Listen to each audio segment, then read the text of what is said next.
Hey everyone, John here, and welcome back to another Sapphire tutorial. I was inspired recently by the terrific titles from the Superman trailer, so I thought I'd give it a go using After Effects and Sapphire, and I think I did an okay job. I took a bit of creative license and added my own spin to it. So go ahead, download the project file, and let's break it down. So let's start by breaking down the 3D text look, and it's made up of 3 different layers, these ones here. They're turned off because I'm using instances, but for now, let's just turn them back on and solo them. And we'll click on Draft 3D just to speed things up. So the first one is this heavy extrusion. And this is that classic Superman look. I remember seeing this in the original Superman movies at the cinema when I was young. Love those films. And to create this, I had to be a bit creative in After Effects because there's a limitation I want to talk to you about. So I'll click on this extrusion comp, and I never noticed this before. It may not have been the same in previous versions of After Effects, but with the advanced 3D renderer in the current version of After Effects, the extrusion only works in one direction. So you can see I've got a couple of extrusion depth keyframes here, and see how that extrusion is animating, backwards, okay? So it's extruding backwards. And that's no good for the look that I wanted. I needed it to come from, come forwards. So I needed to do it in reverse. Just going to turn off those keyframes and just animate that manually by dragging. So I can extrude one direction, but I can't go negative. So I can't come this way towards the camera, okay? And that was a problem because I needed it to do that. So what I did, let me just turn those keyframes back on by undoing, was I used an animator group. So I clicked on Animator and I chose Scale. So there's my Scale property. And then I added to that group by selecting it and choosing Add Property Rotation. Okay? And by doing that, and let me just reset this to 100 and 0. So that's what we have. But by using these, I'm going to turn it on. So it won't change because I've reset them. I'm going to make that minus 100. So add a scale first, well, not minus 11, minus 100. Okay, so that reversed it. And then I thought, well, how am I going to get it to look correct? And I thought, well, okay, well, I'll rotate it on the Y. So I rotated it 180. And that's what I got. So now we have it moving in the correct direction. So that's how I got around that limitation in After Effects. Now, maybe I thought about this, maybe I could have actually just rotated the camera and done it that way, but then everything in the scene is affected. This way, just the text is needing to be adjusted. So hopefully that made sense to you. If it didn't, just leave a comment and I'll explain it even deeper.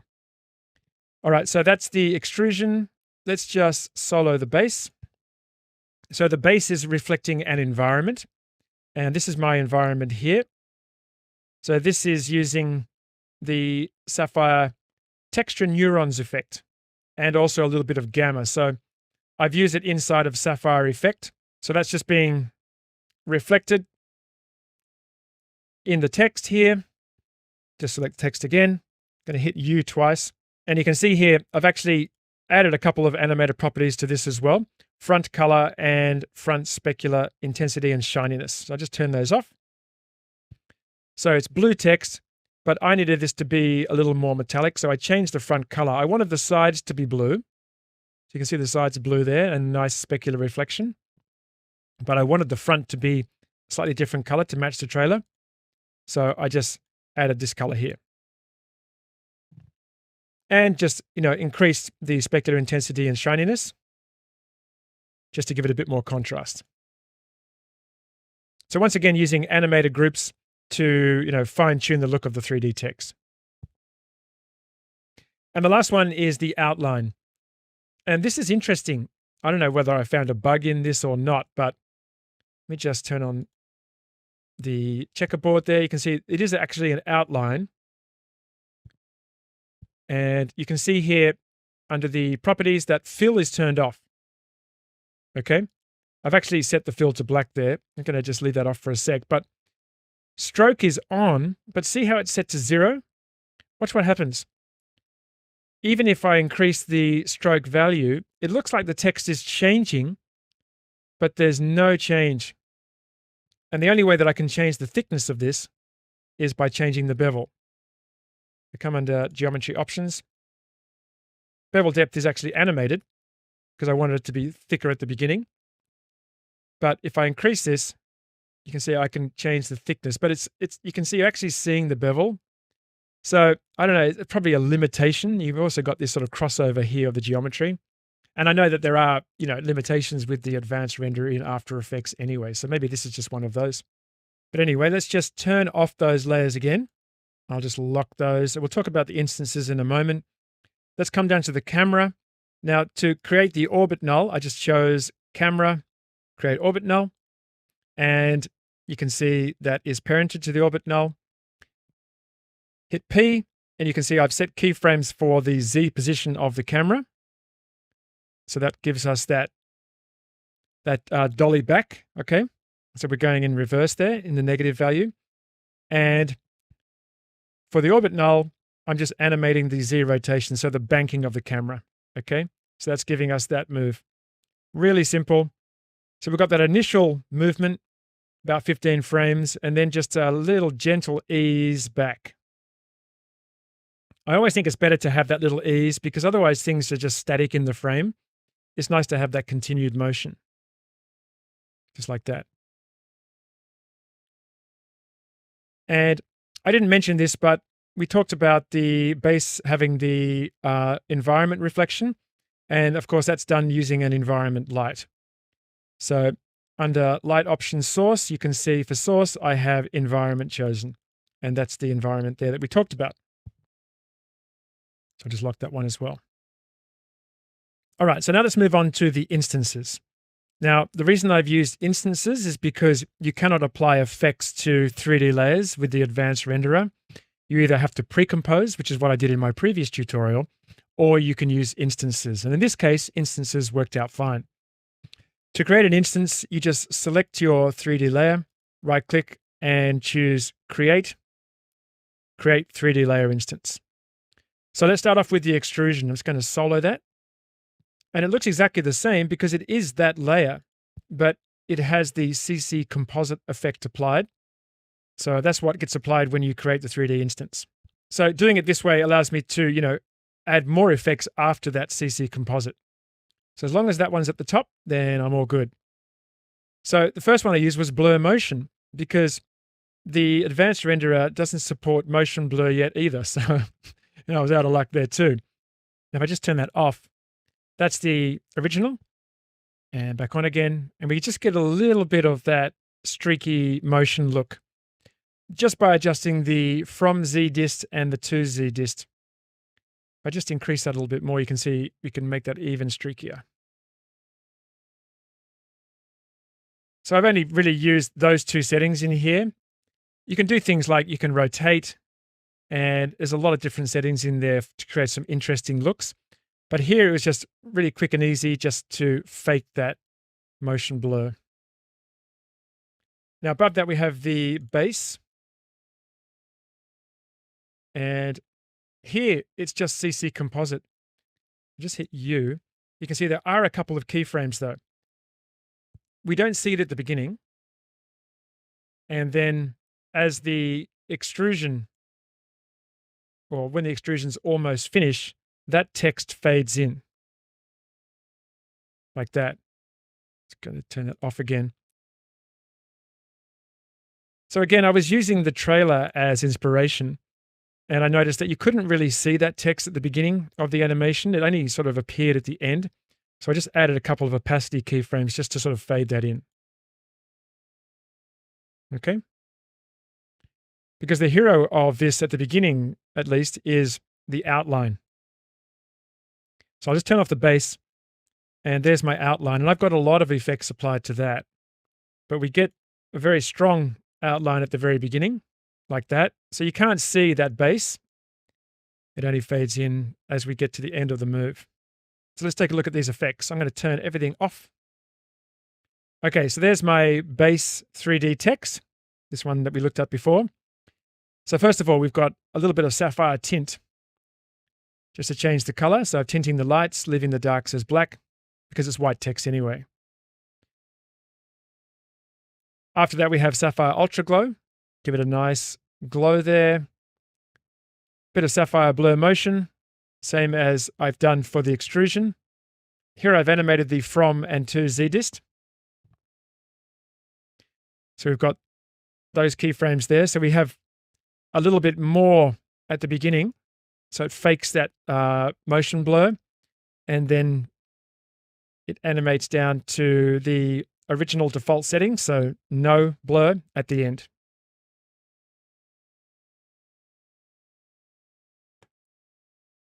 Beneath that, we have sapphire rays. And I'm just going to roll out a little bit here. There, you can see the rays just there. Let me just turn them on and off again.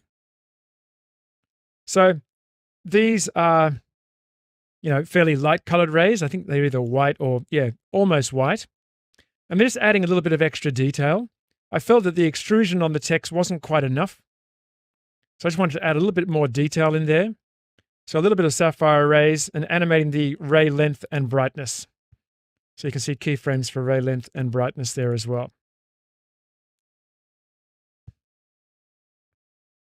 And following that with a little bit more ultra glow, just to give it a nice soft glow. Like that. So let's just turn all of those three on again. So that's how I set up the text. Next, let's talk about the layers that I used to create the background look. And let's start at the bottom here with stars. I'm just going to hold down the Alt or Option key and click on the solo button. So this is using Sapphire Night Sky with a little bit of S blur motion again. And this is not a particle system, but I decided to use it. I did try a bit of particle illusion and a couple of other effects, but I decided that this was going to be the easiest to use. And I also really like it because it looks like realistic stars. They've even got a little bit of twinkle on them as well. In order to get it to react to the camera, I faked that. Just going to hit the U key and have a look down here. You can see I've actually animated the field of view. If I just drag that value, so you can change the field of view of the stars. So it looks like you're doing like if you do it really fast, I guess you could do sort of like a warp speed kind of effect. But I've just added a couple of keyframes for field of view just to animate it to match the camera move. Whereas if I'd made it a 3D layer and just had it react to the camera, it would have felt more flat. This just seemed to give me a little bit more sort of 3D depth to it. So once again, something I do a lot is fake it. And speaking of faking, adding blur motion to fake the motion blur as well. Okay, so let's just twirl that back up and just Alt-click on background rays.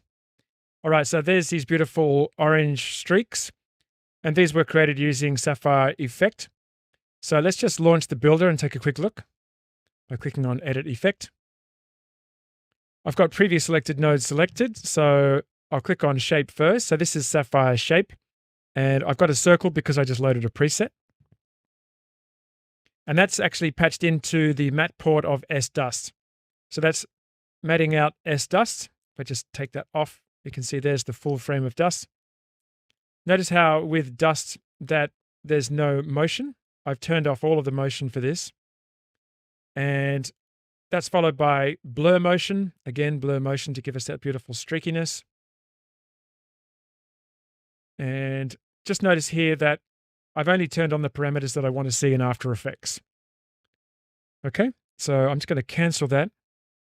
And just to point out, here under dust, Vary Hue and Vary Saturation have been adjusted. The actual base color is orange. If I just make those 0 and 0. So there's my orange, which is lovely.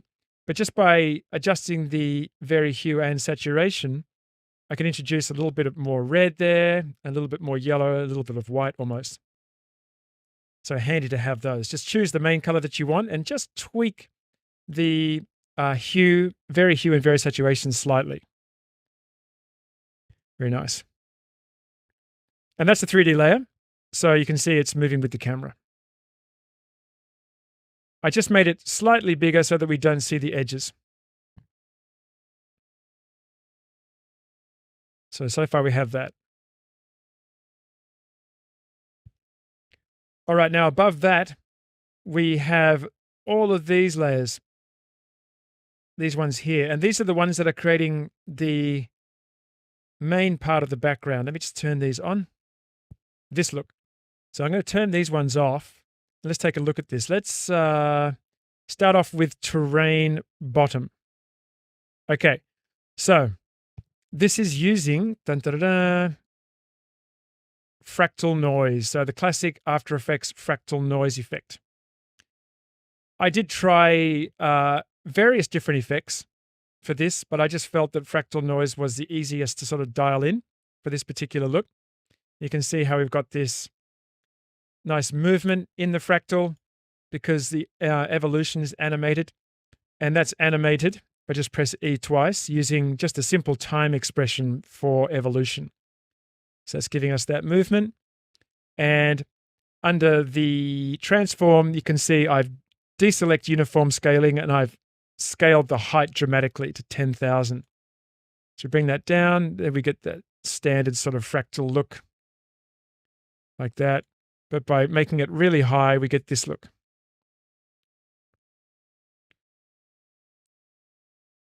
And that's been masked off just by using a soft feathered mask there. And I've followed it with sapphire gradient. So the gradient is a very, very bright orange to a darker red. And we get that look.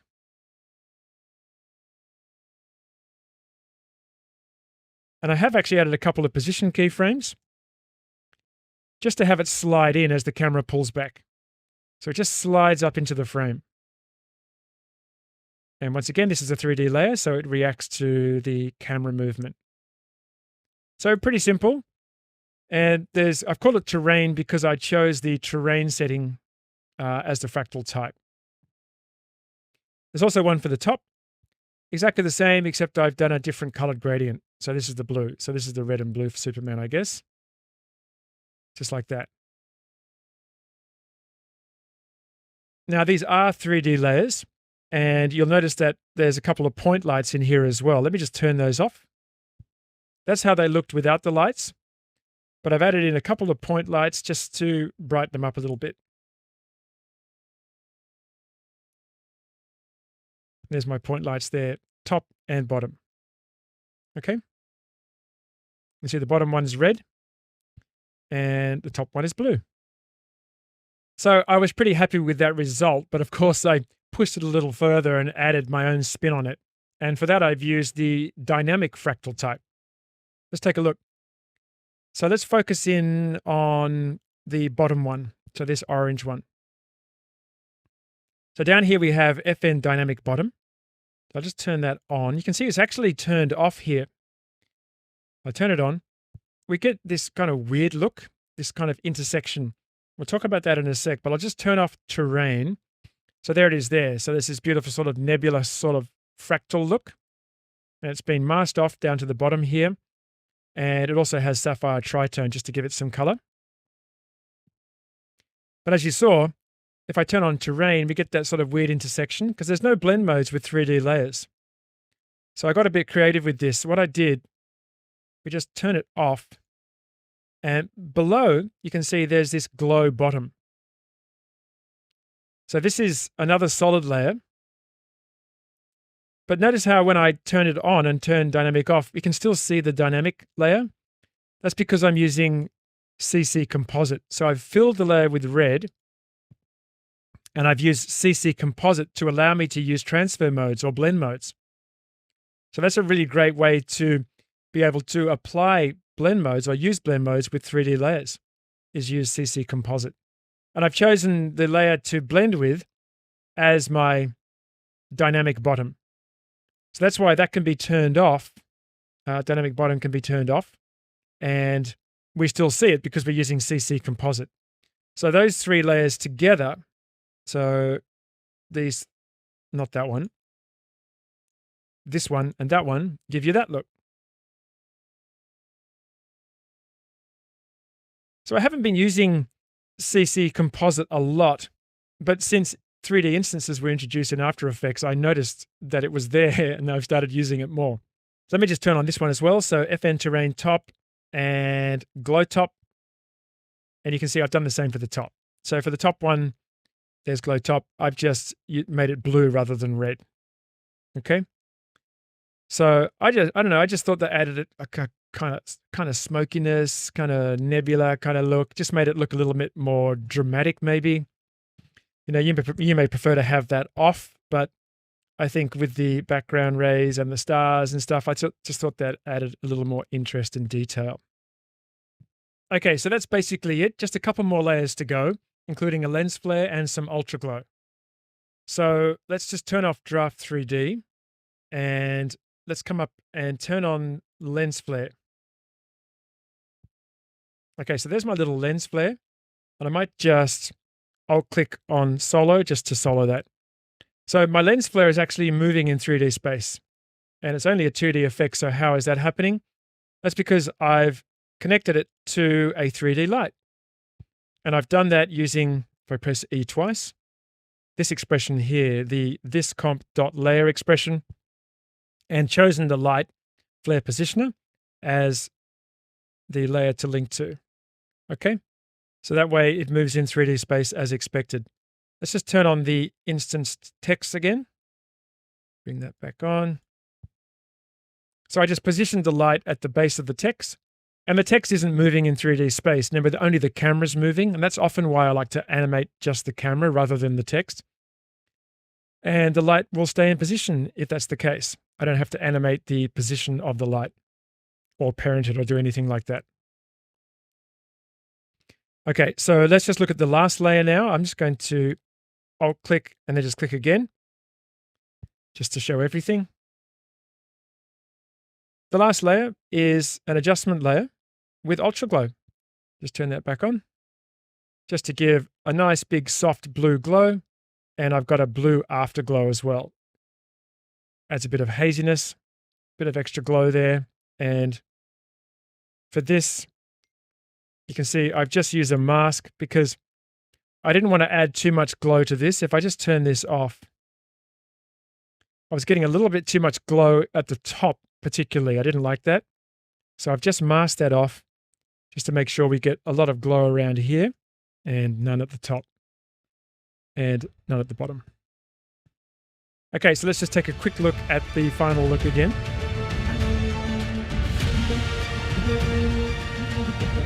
And there you have it. It can be quite tricky to break these kind of things down, but hopefully that made sense. If you have any questions, please leave a comment. To learn more about Sapphire, visit borisfx.com, where you can also download a free trial version. For now, this is John. See you in the next tutorial.